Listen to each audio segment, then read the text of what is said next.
तो हेलो परिंदों, कैसे हो आप लोग। और आप लोग पढ़ाई कैसी चल रही है। आई होप बेहतरीन होगी। बहुत अच्छे तरीके से तुम लोगों को पता है कि तुम लोग बायोटेक्नोलॉजी पढ़ चुके हो, है ना। बायोटेक्नोलॉजी प्रिंसिपल एंड प्रोसेस वो भी चैप्टर आप लोगों को कंप्लीट है, और बायोटेक्नोलॉजी एंड इट्स एप्लीकेशन वो भी चैप्टर कंप्लीट है। काफ़ी कुछ पढ़ चुके हो, और थंबनेल पर देखे हो कि जैव प्रौद्योगिकी एवं उसके उपयोग हिंदी से बोल देते हैं। ठीक है, हम भी हिंदी से पढ़ाए हैं, तुम लोग परेशान मत होना। और आज हम लोग पढ़ेंगे जैव प्रौद्योगिकी एवं उसके उपयोग के इम्पॉर्टेंट प्रश्न। ठीक है, इम्पॉर्टेंट क्वेश्चन। कौन से क्वेश्चन? इम्पॉर्टेंट क्वेश्चन, जो कि आपके कहाँ पूछे जाएंगे? जो कि आपके बोर्ड एग्जाम में या फिर कोई अन्य एग्जाम जो आप लोग देने वाले हैं उसमें पूछे जाएंगे बायोटेक्नोलॉजी के इम्पॉर्टेंट क्वेश्चंस। ठीक है, तो जब मैं आपको बायोटेक्नोलॉजी पढ़ा रहा था तो वहां पर मैं आपको कई चीजें बताते चल रहा था ना, कि देखो सर ये इंपॉर्टेंट है, ये इंपॉर्टेंट है, ये इंपॉर्टेंट है, लेकिन तुम लोग सब हवा में लिए थे, सब मजाक में लिए थे, क्या इंपॉर्टेंट है क्या नहीं इंपॉर्टेंट है ना। अब देखो, है ना, अब यहाँ पे बताते हैं। देखो पहला क्वेश्चन आता है कि जीपी क्रॉप्स क्या होती हैं, बताओ। जीपी क्रॉप्स, जीपी क्रॉप्स बताओ। कुछ मैं जीपी के बारे में बताया था, बताइए जीपी क्रॉप्स क्या होती हैं। ऐसी फसलें जो जीपी विधि द्वारा तैयार की जाती हैं उनको बोलते हैं जीपी क्रॉप्स। तो बताओ जीपी क्रॉप्स क्या होती हैं, बताइए। मैंने क्या बताया था जीपी क्रॉप्स में? जेनेटिकली मॉडिफाइड क्रॉप्स क्या होती हैं जीपी क्रॉप्स, बताइए। जेनेटिकली मॉडिफाइड क्रॉप्स, ये हो गई जीपी क्रॉप्स, है ना, बताया था। और देखो आगे, ये कहीं से नहीं बता रहा हूं, ठीक है। आपका जो क्लास 12th का जो वो है सिलेबस है उसी में इंपॉर्टेंट क्वेश्चन है, ये रिपीटेड क्वेश्चन है, ठीक है, उन्हीं को बता रहा हूं। यानी कि आनुवांशिकता रूपांतरित फसलें, जीपी क्रॉप्स का मतलब क्या हुआ? इसका मतलब हुआ आनुवांशिकता रूपांतरित फसलें। ठीक है सर। देखो यानी कि जैसे हमने आपको बताया कि बीटी कपास थी आपकी बैसिलस थुरिनजेंसिस, वहां पे क्या होता था, कीड़ा आता था, उसको बिल्कुल चबा चबा के खा डालता था, यानी कि कपास का पौधा गायब। हमने क्या किया, उस कीड़ा को खाने वाला बीटी को निकाला, बैसिलस थुरिनजेंसिस की एक प्रोटीन को निकाला, और उस प्रोटीन को उस कपास के अंदर प्रवाहित कर दिया। कीड़ा आया, खाया, मर गया। तो क्या हुआ, अनुवांशिकता से वो हुई ना। बताइए वो जेनेटिकली मॉडिफाइड हुई कि नहीं, कि हमने जो हमारा बीटी था, बीटी का हमने एक जीन लिया ये, और फिर उसके फसल, उस फल के वो जो कपास थी, कपास के डीएनए से उसको ऐसे मिला दिया, और फिर उसको क्या किया, एक कपास का जो पौधा था उसमें मिला दिया। ये हुआ जेनेटिकली मॉडिफाइड। नेक्स्ट क्वेश्चन आता है आपका, जीईएसी का फुल फॉर्म बताओ। जीईएसी, जीईएसी ये मोस्ट इंपॉर्टेंट क्वेश्चन है। जीईएसी जब मैं आपको लास्ट में पढ़ा रहा था तो मैं आपको ये बता रहा था कि एक कमेटी होती है, वो कमेटी क्या करती है, किसी भी जीव पर आप रिसर्च कर रहे हैं या किसी भी फील्ड पर आप रिसर्च कर रहे हैं बायोटेक्नोलॉजी के, तो आपको इस कमेटी से क्या करना पड़ेगा, वो लेना पड़ेगा ना, प्रमाण पत्र लेना पड़ेगा कि भैया हम करने जा रहे हैं। तो क्या होता है, genetic engineering approval committee, GEAC genetic engineering approval committee. ठीक है, ये होता है। देखो नेक्स्ट आता है बीटी टॉक्सिन है, क्वेश्चन आपका है, बताइए।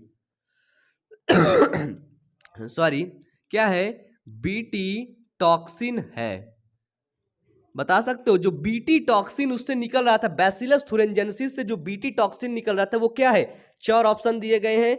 अंतःकोशिकीय लिपिड है, कि अंतःकोशिकीय क्रिस्टलीय प्रोटीन है। हमने आपको बताया था ना कि वो क्रिस्टलीय प्रोटीन है, कौन सी, बाहर होता है बीटी, है ना।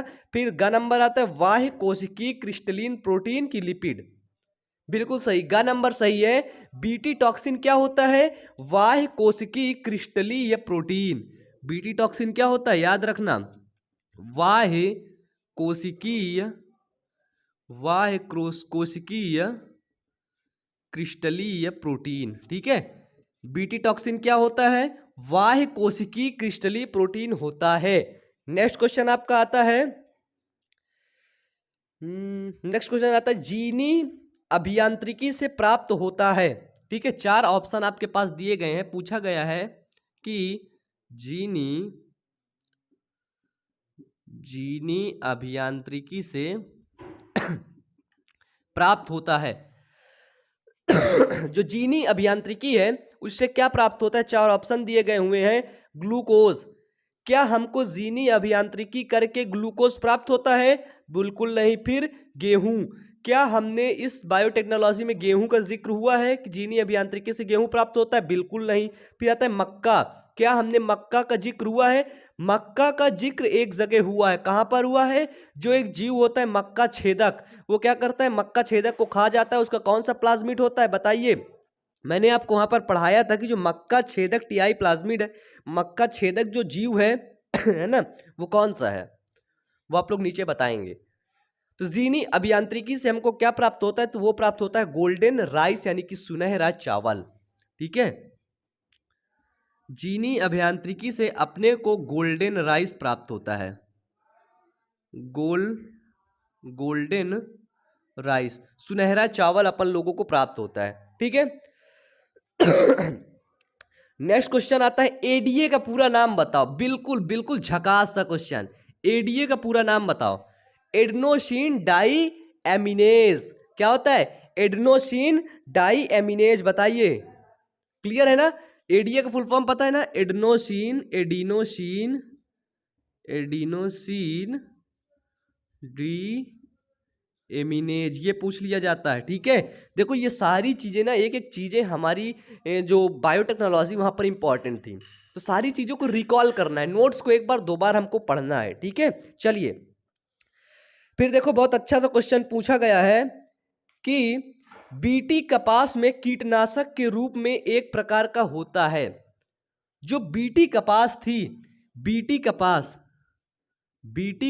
में जो कीटनाशक था, कीटनाशक के रूप में क्या होता है? कीटनाशक के रूप में बताइए। यहां पे ऑप्शन दिए गए हैं, प्रोटीन होता है, लिपिड होता है, कार्बोहाइड्रेट होता है, विटामिन होता है। जो कीटनाशक के रूप में प्रयोग होता है वो होता है प्रोटीन। वो जीव आता है ना, उसको खाता है, थोड़ा सा चबाता है, पेट में जाता है, फिर वो मर जाता है। है ना? यार खांसी बहुत आ रही सच में, इतना ज्यादा ना मैं परेशान हो चुका हूँ इससे। लगता है कभी कभी लगता है ना मैं घर वर छोड़ के मैं चला जाऊं इधर से, है ना? देखिए, जेनेटिक इंजीनियरिंग का उपयोग होता है। जो जेनेटिक इंजीनियरिंग होती है, आपको मैंने बताया था, जेनेटिक इंजीनियरिंग का उपयोग कृषि के क्षेत्र में, चिकित्सा के क्षेत्र में होता है ना? तो यहाँ पर आपके पास ऑप्शन दिए गए हैं, देखिए, चिकित्सा के क्षेत्र में, कृषि के क्षेत्र में, इनमें से दोनों, इनमें से कोई नहीं। तो जो जेनेटिक इंजीनियरिंग का उपयोग चिकित्सा के क्षेत्र में और कृषि के क्षेत्र में होता है। ठीक है, अब आता है और बता दे, जैसे आपके पास आ गया वैक्सीन निर्माण में, है ना? तो ये सारी चीजें हो गई। आपसे पूछ लिया जाता है ना?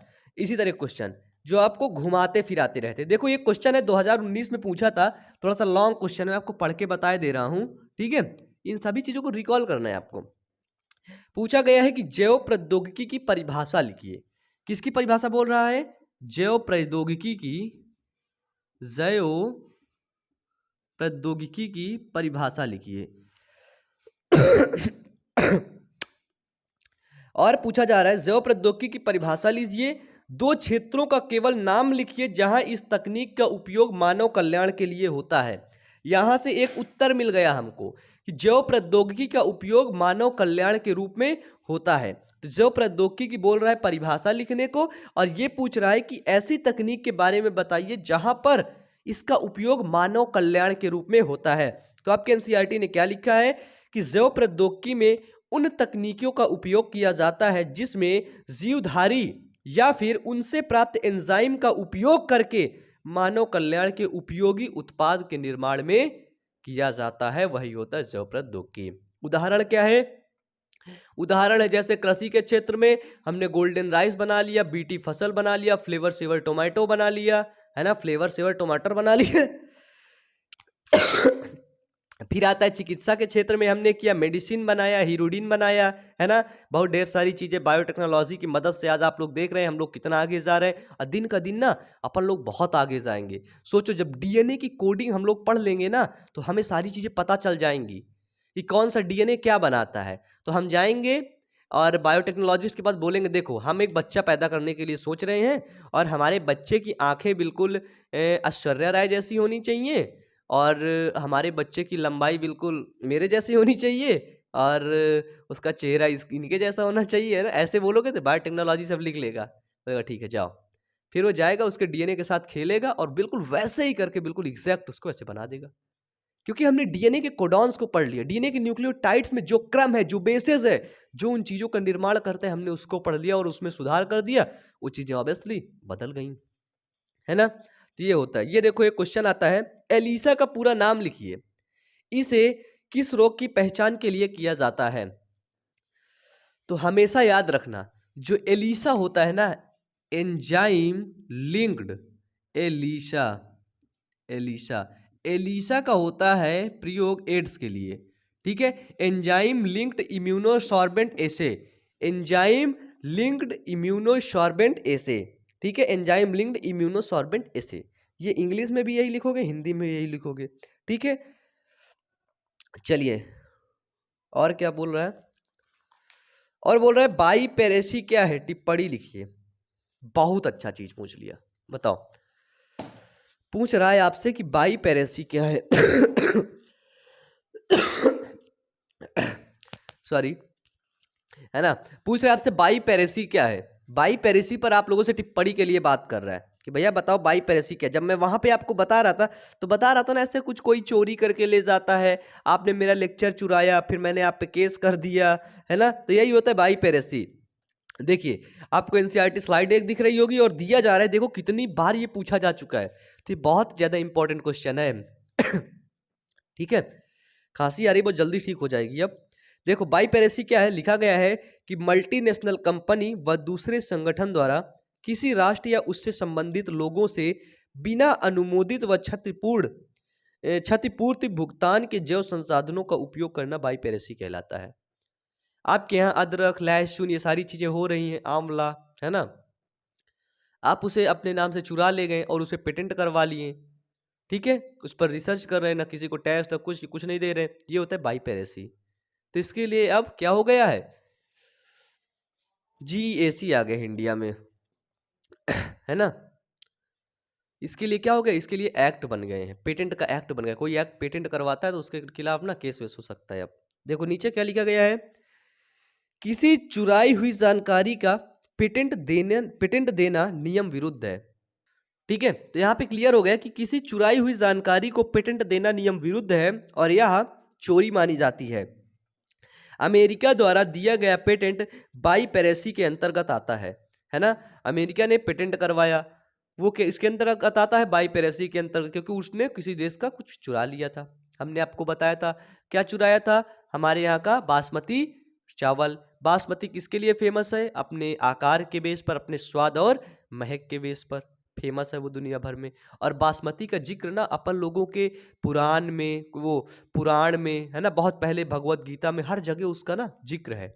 और उसने चुरा के अपने नाम पेटेंट करवा लिए, तो भैया गलत बात है। देखो नीचे लिखा गया है कि इसी प्रकार भारत की अनेक वस्तु जैसे हल्दी, नीम, हरड़, आंवला, अमलतास, बहेड़ा, बहेड़ा आप लोगों को पता है, बहेरा बोलते हैं गाँव की तरफ, सरसों, अदरक, अरंड आदि आदि का पेटेंट विदेशी प्राप्त कर रहे हैं, ठीक है। इन चीज़ों को वो लोग पेटेंट करवा ले रहे हैं अपने नाम से कि ये भैया ये हमारा देश का है, लेकिन ये वैसा नहीं। अब इसके लिए एक्ट भी आ गए हैं। अब ऐसा कोई जल्दी नहीं कर सकता है, और करता है तो उसके लिए फिर कानूनी कार्रवाई होती है। देखिए फिर ये बहुत अच्छा प्यारा सा क्वेश्चन है, 2019, 20 और 18 में पूछा गया है, जीन थेरेपी क्या है। देखो ये क्वेश्चन कैसे कैसे पूछा जा रहा है कि जीन चिकित्सा क्या है, एडेनोसिन डीएमिनेज की कमी का उदाहरण देते हुए इसका सचित्र व्याख्या कीजिए, या फिर जीन चिकित्सा से क्या अभिप्राय है, या फिर जीन थेरेपी पर टिप्पणी करिए। इतने क्वेश्चन पूछे जाएंगे, ठीक है। और ये पता, ये इंपॉर्टेंट क्वेश्चन के अंतर्गत आते हैं ये सारे क्वेश्चन। तो ये सारे क्वेश्चन जब इंपॉर्टेंट के अंतर्गत आते हैं, तो जीन थेरेपी क्या है। जीन थेरेपी हमने आपको बताया था कि भैया कोई जीन में कोई खराबी है, उसको सुधार देना निकाल के, वही होता है जीन थेरेपी। तो देखो अत्यधिक आधुनिक जैव प्रौद्योगिकी की सहायता से जीन की क्रियाशीलता की जानकारी करने के बाद गलत जीन को हटाकर सामान्य जीन का प्रतिस्थापन करना प्रतिस्थापित करना जीन चिकित्सा या फिर जीन थेरेपी कहलाता है। कोई गलत जीन है उसको हमने हटा दिया और उस पर सामान्य जीन, अच्छा जीन को प्रतिस्थापित कर दिया, वही होता है जीन थेरेपी। यद्यपि जीन चिकित्सा के इस स्वरूप को अभी संभवतः विकसित नहीं किया जा सका है, किंतु सैद्धांतिक रूप से आनुवंशिक रोग से ग्रसित व्यक्ति का स्थायी और सही इलाज यहीं से हो सकता है ना? जिसके पास कोई जेनेटिकली बीमारी है ना, आनुवंशिक बीमारी है, तो उसका इलाज ना यहीं से हो सकता है। ठीक है, उसके जीन के साथ अपन लोग खेलेंगे, उसका जीन जैसे सिग्नल देगा बॉडी वैसे वर्क करेगी, बॉडी वैसे वर्क करेगी, है ना। अब ये मत कह देना कि मेरे जीन सिग्नल दे रहे हैं कि चल भैया तू पढ़ा, अब मैं यहाँ लग तुम लोग पढ़ा रहा हूँ। नहीं बॉस, मेरे अंदर से है पढ़ाने की, मैं तुम लोग पढ़ा रहा हूँ। ठीक है, तो ये थे आपके इंपॉर्टेंट क्वेश्चन जैव प्रौद्योगिकियों उसके उपयोग के। और भी हम लोग इंपॉर्टेंट क्वेश्चन लाएंगे, लेकिन उससे पहले आप लोग हमें सपोर्ट करें। ठीक है, और बहुत ढेर सारा वीडियो को लाइक करें। आप लोग लाइक वाइक नहीं करते हैं, चले जाते हैं। ठीक है, तो चलो पढ़ते रहो, मेहनत करते रहो। Wish you all the best. Thank you.